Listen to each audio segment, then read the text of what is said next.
Bugünkü konumuz yüz şekilleri.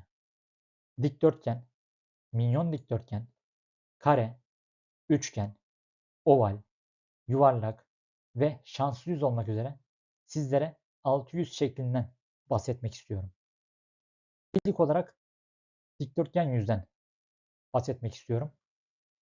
Bir kişinin boyu 1,65 santimetre ve altındaysa minyon dikdörtgen, 1,75 santim ve üzerinde olursa dikdörtgen yüz şekline girmektedir.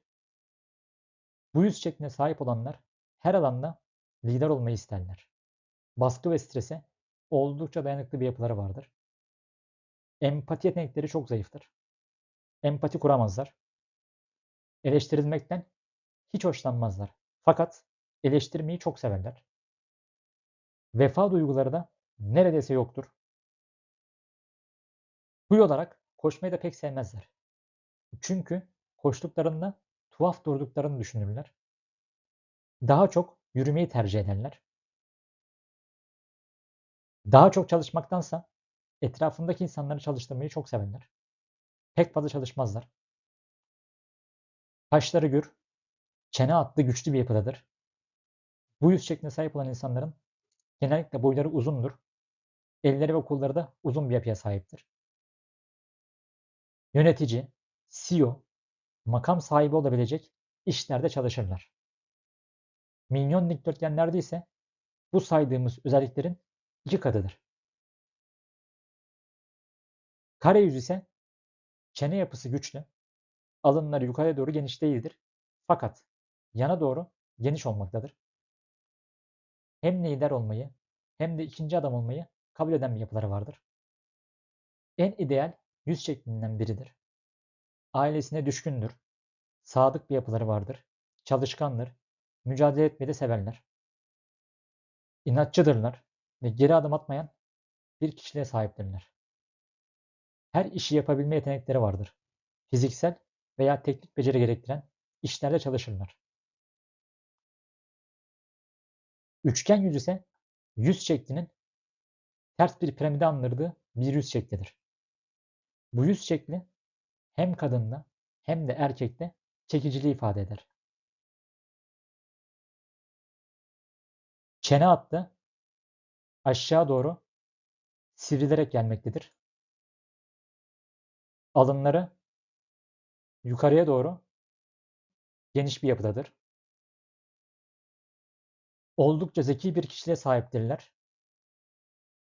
Buluş yapanların, yeni bir şey icat edenlerin büyük bir kısmı üçgen yüzlüdür. Nikola Tesla gibi. Oldukça kurnazdırlar. Çok çabuk bir şekilde karşısındaki insanları sözleriyle manipüle etme yetenekleri vardır. Güzel ve kaliteli giyinmeyi severler.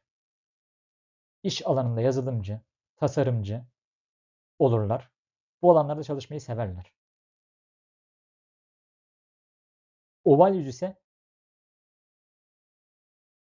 alnın yukarıya doğru çok geniş olmadığı ve şakakların da hemen aşağı doğru çok hızlı bir şekilde döndüğü ve çene hattının da daha yuvarlak bir şekilde olduğu üçgene nazaran bir yüz şeklidir. Yemek yemeyi, gezmeyi seven bir yapıları vardır. Mücadeleden uzak, kavga etmeyen, tartışmayan bir yapıları vardır. Kilo almaya yatkındırlar. Özellikle 30'lu yaşlarından sonra kilo almaya meyilli bir yapıları vardır. Merhametli, iletişimi güçlü, neşeli bir yapıya sahiptirler. Çok üşengeç oldukları için de çalışmayı sevmezler. Daha çok etrafındaki insanların çalışmasını isterler. İş alanında tasarım üzerine çalışmayı severler. Daha çok fiziksel güç gerektiren işlerden uzak dururlar. Mimar, mühendis, ressamlık gibi alanlarda çalışırlar. Yuvarlak yüz ise inanılmaz neşeli insanlardır. Sohbet etmeyi çok severler. Kavgadan, tartışmadan uzak bir yapıları vardır. Çene hattı pek belirgin değildir. Özellikle kadınlarda kilo problemi olur. Kilo almaya yatkındırlar. Romantizme çok önem veren bir yapıları vardır. flörtözdürler. Şanslı yüz ise kafanın genel manada büyük olduğu, alın ve şakakların çok açık olduğu bir yüz şeklidir. Bu yüz şekline sahip olan kişiler hayatlarının bir dönemlerinde ünlü birisiyle denk gelirler, karşılaşırlar ve bu karşılaşma sonucunda ise hayatları tamamıyla değişir. Sizlere 600 şeklinden bahsettik. Dikdörtgen, minyon dikdörtgen, kare, üçgen, oval, yuvarlak ve şanslı yüz olmak üzere 600 şeklinden bahsettik.